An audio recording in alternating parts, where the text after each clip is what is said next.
TTC! Football is back. Hate weeks are back.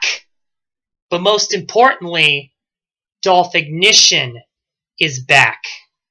Now, before I get into this hate week, allow me to apologize to my fellow subscribers for my lack of making videos consistently, as we all have stuff to do. One of the things I've lately gotten into is keeping up with MLS's new club, Inter Miami Club de Football.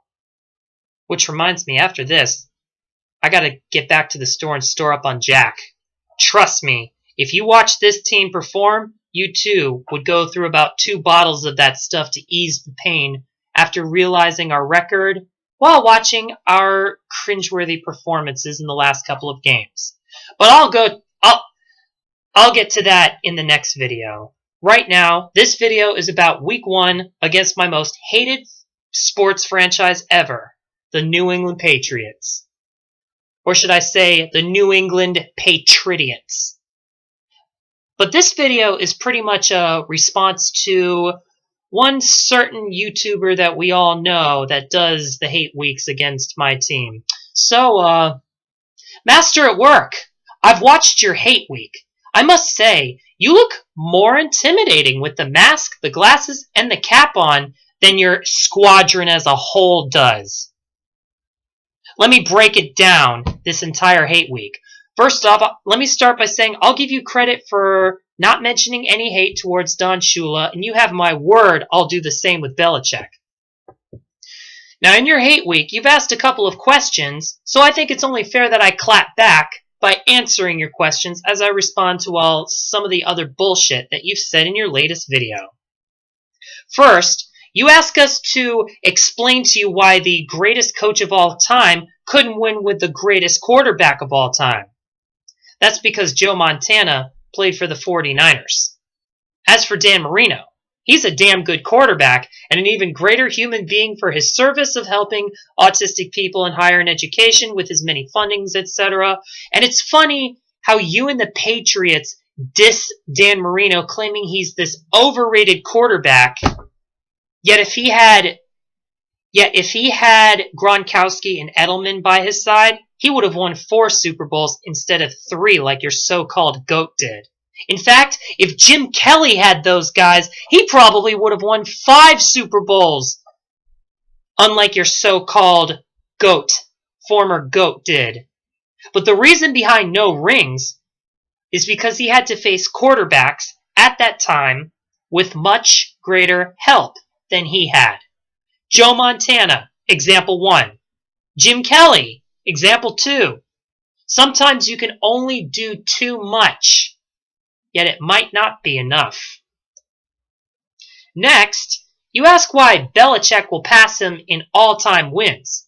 That's because Belichick found his system after failing with the Browns and the Jets. Whereas even though it's still to this day is the biggest upset in the history of the NFL, Shula still nearly made it with the Baltimore Colts.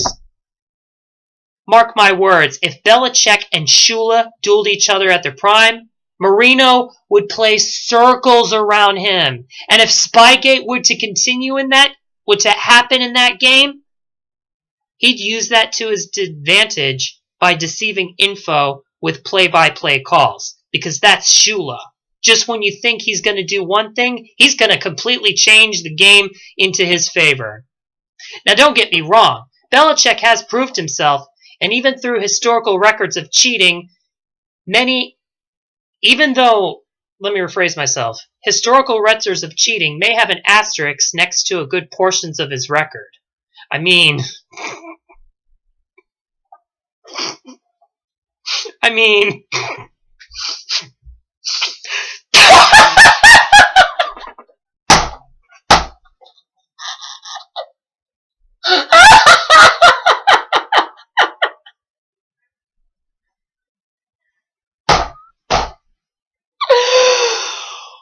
Really? Studying the fucking Cincinnati Bengals! God spying the Cincinnati Bengals! You can't make this shit up! You can't. His cronies got caught studying the Cincinnati Bengals. You couldn't wait until Joe Burrow got drafted to them. You were that worried y'all would lose to them. And yet, in the end, an even bigger upset happened. Week 17, which, by the way, Pats fans, just so you know, we've moved on from the Miami Miracle. Now, we talk about Week 17. The day the bearded man shut everyone in the Gillette Stadium the fuck up. And let me add lemon juice to your wounds by saying that if you guys won that game, y'all probably would have made it to the Super Bowl again. Because think about this. Kansas City Chiefs, banged up after dealing with the Tennessee Titans, as they probably would have been in that position. They would then have to face you guys, who had the squadron ready and set up to defeat the Kansas City Chiefs before moving on to the Super Bowl. But no, you allowed a 4-11 team to get the better of you. Make no mistake, Devontae Parker schooled Stephon Gilmore, and he will do it again. Moving on to why Tua is benched week 1. Yeah, you got me there. I mean, the doctors say he's fully healed and he's ready to play. And even if worse comes to worse, Miami Dolphins aren't far from the University of Miami. One of the top best in healthcare. So, I guess I have one good answer. I guess one good answer to this would be because we want week 1 to be a level playing field. Here you have Super Cam, completed passes percentage of 59.6%, 29,041 yards, 40-yard dash time of 4.59 seconds, national champion trophy with Auburn, runner-up of Super Bowl 50. Good snatch, I gotta say. But then you got Sony Michel, Rex Burkhead, N'Keal Harry. Oh, and I hope Julian Edelman might catch the ball this time. We wouldn't want him to drop it and screw up the entire game again, don't we? Meanwhile, we have this flip coin journeyman from Harvard, Ryan Fitzpatrick, the Dr. Jekyll and Mr. Hyde of the NFL. But then we also have Jordan Howard, Mike Gesicki, Ted Karras, Christian Wilkins, Eric Rowe. Remember him? He was the one who collected Tom Brady's pick 6 in that Week 17 game. And finally, Kyle Van Noy. He used to play for your team, don't forget. Now let's see how he goes with us. The point I'm trying to make is this. Cam Newton has 7 kids to take care of, and Daddy's got to look good in week 1. So if we started Tua with all these stud weapons we've got, well, we can't break those kids' heart. We got to make it a fair game and an even playing field. And on top of it all, week 1 is at your house. Don't y'all want to serve a bit of payback to the man that wrecked your season rather than face our boy, Tuanagamanawalepola Tagovailoa? You'll eventually face him, no doubt, and I can't wait to add Patriots tears to my beer when I watch him in action and school you guys this decade. But I guess that's not going to happen this week. Maybe it might.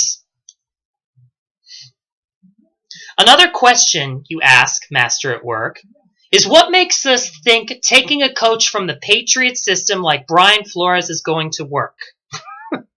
Mark my words, at the end of this decade, the bigger question you should ask is why didn't you renew his contract before we grabbed him out of desperation?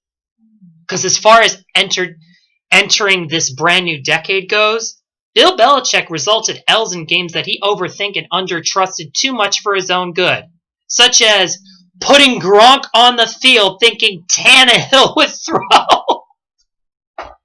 for 69 yards with a broken elbow.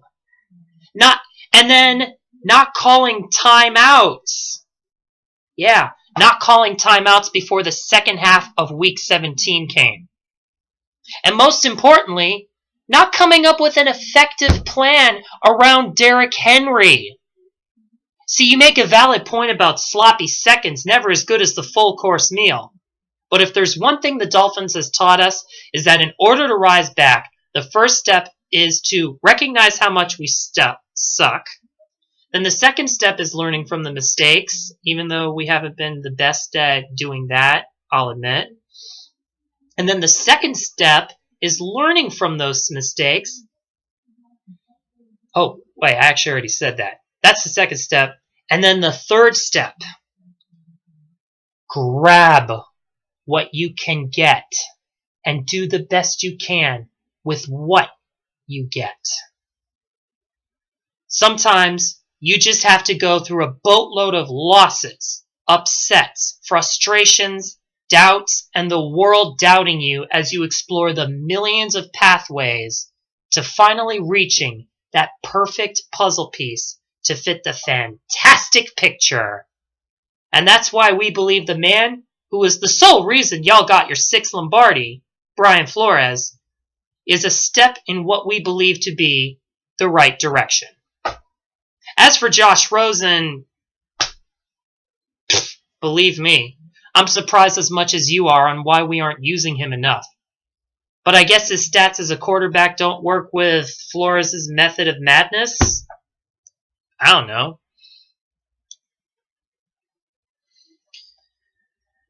And now, there's a statement you stated that the Patriots are going to stomp a fucking mud hole this Sunday. First off, you underestimate the hidden potential this squadron has. So if you think it's going to be the same old 10 to 15 point difference, you're in for a rude awakening. Second, the ultimate reason I'm making this hate week is because in my previous video, I have you guys actually beating us this upcoming Sunday.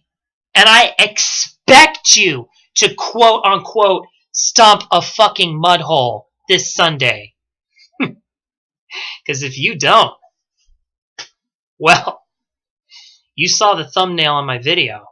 I'm going to clown on you and the Patriot Nation after all the hype propaganda about Cam this, Cam that, this Vegas stating they'll win this season's Super Bowl, yada, yada, yada.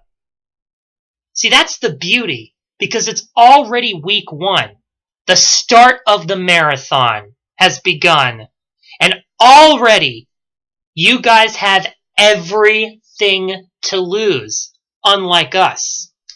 I don't expect my team to make the playoffs, not just yet. But give this system a few more years, and we'll be in great shape. And third, I like how you think we're the type of fan base that makes excuses for our losses. You think we don't see the rain cloud over our head for the last 2 decades? Well, you guys beat Ryan Pitt. You stating we'll say, well, you guys beat Ryan Patrick. Tua wasn't ready yet. Let me tell you something. If I ever wanted to come up with an excuse, I'd go to your fan base. Because they're the king of both schadenfreude and excuses. And one more thing. If the Miami Dolphins been your bitches this past decade, how come we lead you guys in history overall? Huh? As of right now, we're leading you overall 56 to 53 wins against you guys, and it's going to remain that way for a good long time. If you want to look at your franchise, if you want to find a franchise that truly fits the term of being the Patriots bitch, look at the Bills and the Jets. It's just like when Finsanity said, don't put your years of dominating this division on us, when the last time the Jets beat you was in 2015, week 17, and the last time the Bills beat y'all was 2016. Jets lost like 8 in a row against you guys, and Bills lost 9. But as the years go by up to 2020, we constantly get a win against y'all. We're still the one franchise, and yet we're still the one franchise considered the Patriots bitch. Miss me with that shit. Miss me with that shit. So, allow me to summarize this hate week. I expect to lose this game. I'm hoping for the best. But if the best comes, mark my words, I'm going to make a victory lap. And then we'll move on to Josh Allen. But if you think for 1 second we Dolphins should ever be intimidated in the slightest just because your quarterback is Cam Newton, think again. Because amazing quarterbacks are amazing quarterbacks. But if they don't have the right weapons, if they don't have the right shields, nor the right mentality, making sure they don't second guess a move nor put full trust in the squadron to do everything, Belichick, then you Patriots are in for a rude awakening. You have my word, I'll make a crow when we lose. But at the end of the game, it's all about the marathon. Football gods show no mercy. So after a couple of injuries, after going through maybe games that we should have won and games that we should not have lost, it's all a matter of who makes it at the end. And it's all a matter of who performs the best and who makes it farther in the next season. And that's all I have to say. This is Dolphignition. Fins up. Let's shock the world. Because you want to know something, my fellow Dolphins? We beat them at Fixborough, where everything was on the line for them, and we'll certainly expose them again. Fuck the Patriots. That's all. Peace.